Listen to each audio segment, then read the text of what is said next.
여러분 안녕하세요. 개그맨 조원석입니다. 2025년 9월 5일 금요일입니다. 오늘은 지난 2020년 8월 5일 수요일에 제가 썼던 일기를 여러분께 읽어드리도록 하겠습니다. 2020년 8월 5일 수요일, 오늘은 비가 내린다.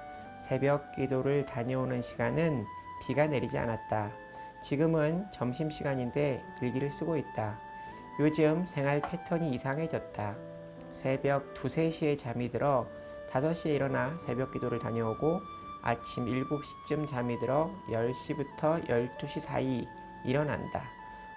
오늘부터는 밤에 일찍 잠들기 위해 노력해야겠다. 사실 어제는 일찍 자려고 했고 잠이 오려고 했으나 여자친구가 자기가 하는 일들로 인하여 기분이 좋지 않다고 해서 신세한탄을 하는 것을 들어주느라 늦게 잤다. 이 과정에서 아주 약간의 지적질을 했고 내가 하나님의 방법으로 이랬으면 좋겠다고 하자 여자친구가 회피하는 모습을 보였다. 여자친구는 이제 하나님의 곁을 떠나려고 하는 것일까 걱정이다. 하나님께서 그녀를 지켜주시기를 바란다. 얼마 전엔 자신의 핸드폰 뒷면에 타로 카드를 껴서 다니는 걸 봤다. 술자리에 타로점을 보는 사람이 동석했고 그 사람이 줬다는 것이다.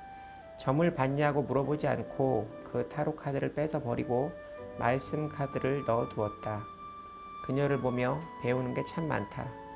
스물스물 아주 작은 구멍에 물이 새듯 밤 늦은 시간 사람들과 어울려 술을 마시는 자체가 직접적인 문제가 되는 것은 아니지만 그 틈을 타고 하나님의 말씀과 반대되는 것들이 타고 들어오는 것을 본다. 결국 그 작은 구멍의 물들이 큰 댐을 허물 텐데 술과 사람들과의 어울림의 즐거움이 그것을 가리는 것이다. 어제는 중국과의 일을 다시 시작하려고 한다고 말했다. 순간 두려웠다. 다시 예전으로 완전히 돌아가려고 하나보다 하는 생각이 들었기 때문이다. 소득 없이 계속 중국으로 오가고 관계를 중요시하는 그들의 특성상 자주 갖는 술자리, 점점 그녀가 하나님을 믿기 전으로 돌아간다. 세상으로 자기를 힘들게 했던 세상으로 자꾸만 돌아간다. 그럴수록 나와의 관계는 점점 멀어진다. 하지만 내가 미리 있지도 않은 일을 걱정할 필요는 없다고 생각한다. 모든 것을 하나님께 맡기고 그녀를 위해 기도하는 것이 최선이라고 생각한다.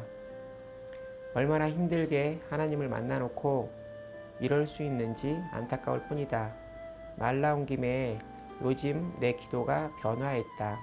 내가 하나님을 만나기를 바라는 구원을 위해 기도했던 사람이 있는데 이제 더 이상 그를 위해 기도하지 않는다. 그 이유는 그를 위해 기도할 생각이 들지 않기 때문이다. 생각이 나지만 그를 위한 기도가 나오지 않는다. 여자친구가 나에게 이런 존재가 되어버리면 어쩌지? 술 취한 그녀의 모습을 보면 위태롭다. 그녀가 하나님께 그리고 교회 공동체로 돌아오기를 바란다. 코로나로 새벽 예배는 가지 않으면서 술집을 가는 그녀는 스스로 이 사실이 얼마나 큰 모순인지 알고 있을까? 이 일기를 쓰면서 마치 내가 그녀와 이별하기 위한 준비를 하고 있는 듯한 아주 야비한 놈이 된 것 같은 생각이 든다. 난 이래서 헤어졌어요 라고 증거를 남기는 듯.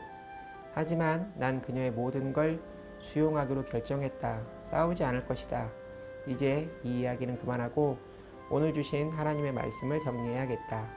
오늘의 말씀은 김현주 목사님께서 주셨다. 열왕기하 15장 23절부터 31절까지의 말씀이다.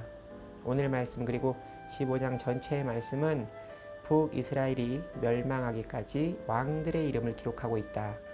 그들은 계속해서 같은 역사를 반복하고 있다.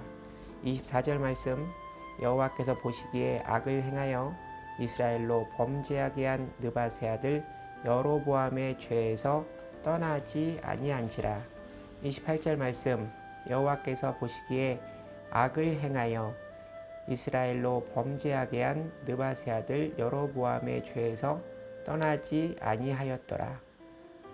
23절부터 26절 말씀은 이스라엘의 왕 부가히야에 대한 말씀이고 27절부터 31절까지의 말씀은 이스라엘 왕 베가에 대한 말씀인데 위에 24절, 28절 말씀이 반복된다. 같은 역사가 반복되듯 한 사람의 인생에서도 계속해서 같은 실수로 인생이 망가진다. 나는 과연 어떤 일들로 넘어졌는가? 직접적으로는 술과 간접적으로는 말이라 생각이 된다. 그래서 난 하나님과의 약속인 천일간 금주 후에도 술을 마시지 않을 것이다. 그리고 말을 최대한 안 하려고 한다. 그리고 생각하고 말하려고 한다. 더 이상 내 인생의 실수를 반복하고 싶지 않다. 하나님 안에서 나를 다듬고 또 다듬어 다른 인생을 살 것이다. 말을 덜 하라고 하나님께서 나에게 트로트 가수를 준비시키시나? 오늘도 하나님과 함께 동행하는 하루가 되기를 바란다. 오늘 일기에 함께 믿음 생활을 하다가 세상으로 돌아가는 여자친구에 대한 이야기를 써두었네요. 여자친구는 결국 세상으로 돌아오지 않고 저와도 이별을 했습니다. 어떤 사람은 신앙이 어떻게 사람과의 관계보다 우선시 될 수 있느냐 하는 생각을 할 수도 있습니다. 그러나 신앙, 나의 믿음이 생활과 분리되지 않은 신앙생활을 한다면 그것은 다른 문제가 될 수 있습니다. 나의 신앙이 곧 나의 가치관과 원칙들이 될 수 있기 때문입니다. 바라보는 시선이 다른 사람과 어떻게 같은 곳을 바라보며 미래를 꿈꿀 수 있겠습니까? 저는 불가능하다는 생각입니다. 좋은 믿음의 사람들과 저의 삶에 하나님의 나라를 확장하며 그렇게 살아가는 인생이 되기를 간절히 바랍니다. 오늘 일기는 여기까지입니다. 여러분 오늘 하루도 주님과 함께 동행하는 행복한 하루 되시기 바랍니다. 슈브 여러분 주님께 돌아오세요.